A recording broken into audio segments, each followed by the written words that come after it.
ओम शांति। बाप दादा मधुबन। आज की मधुर मुरली 11/11/2023। मीठे बच्चे, जितना तुम बाप को याद करेंगे उतना तुम्हारी बुद्धि का ताला खुलेगा। जिन्हें घड़ी घड़ी बाप की याद भूल जाती है वह है अनलकी बच्चे। प्रश्न: खाता जमा करने का आधार क्या है? सबसे बड़ी कमाई किसमें है? उत्तर: खाता जमा होता है दान करने से। जितना तुम दूसरों को बाप का परिचय देंगे उतना आमदनी वृद्धि को पाती जाएगी। मुरली से तुम्हारी बहुत बड़ी कमाई होती है। यह मुरली सांवरे से गोरा बनाने वाली है। मुरली में ही खुदाई जादू है। मुरली से ही तुम माला माल बनते हो। गीत: हमें उन राहों पर चलना है, गिरना और संभलना है। ओम शांति। रूहानी बाप समझा रहे हैं बच्चों को कि बच्चे, गिरना और संभलना है। घड़ी घड़ी बाप को भूलते हो अर्थात गिरते हो। याद करते हो तो संभलते हो। माया बाप की याद भुलवा देती है, क्योंकि नई बात है ना। ऐसे तो कोई बाप को कभी भूलते नहीं। आज की मुरली से मुख्य 10 पॉइंट। पहली पॉइंट: भगवान को बाप कहा जाता है। अब पतियों का पति व पिताओं का पिता वह एक है। हर एक आत्मा का बाप परमात्मा है। दूसरी पॉइंट: वह लौकिक बाप हर एक का अलग अलग है। यह पारलौकिक परम पिता सभी आत्माओं का बाप एक ही गॉड फादर है। उनका नाम है शिव बाबा। तीसरी पॉइंट: सबका फादर कह नहीं सकते। ब्रह्मा विष्णु शंकर का भी वह फादर है। उनका नाम है शिव। काशी में भी मंदिर हैं, उज्जैन में भी शिव का मंदिर है।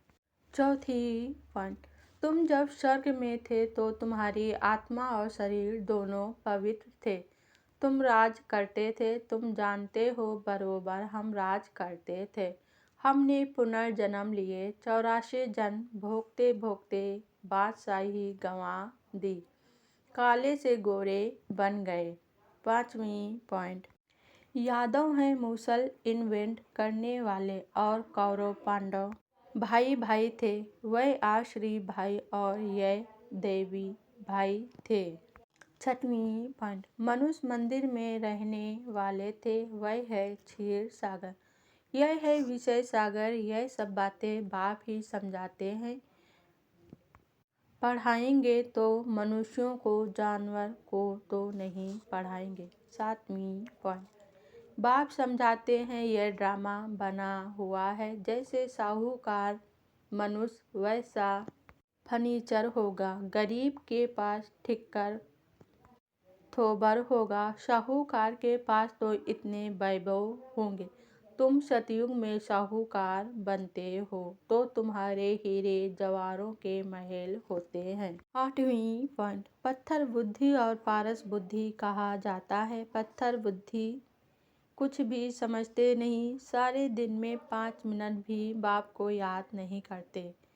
5 मिनट याद करेंगे तो इतना ही ताला खुलेगा। जाति याद करेंगे तो अच्छी रीति ताला खुल जाएगा।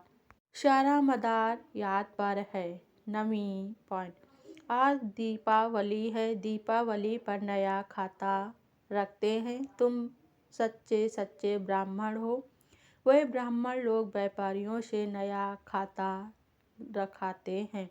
तुमको भी अपना नया खाता रखना है। 10वीं पॉइंट: तुम्हारी कमाई बहुत बहुत बड़ी है। मुरली से तुम्हारी सच्ची कमाई होती है।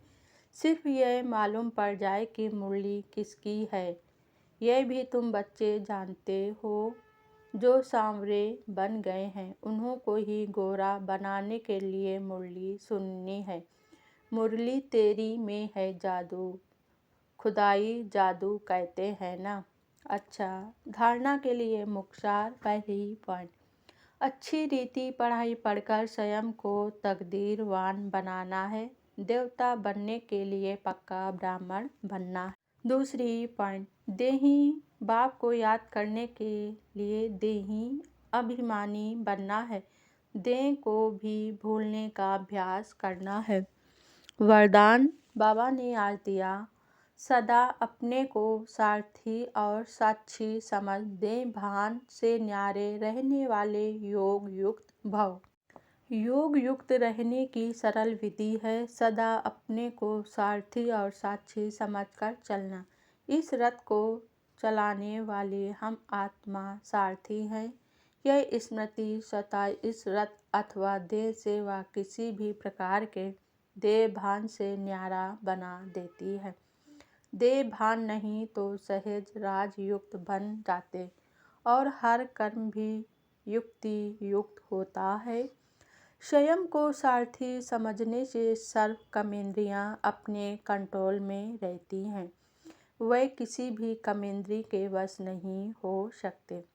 स्लोगन बाबा ने दिया आज, विजयी आत्मा बनना है तो अटेंशन और अभ्यास, इसे निजी संस्कार बना लो। ओम शांति।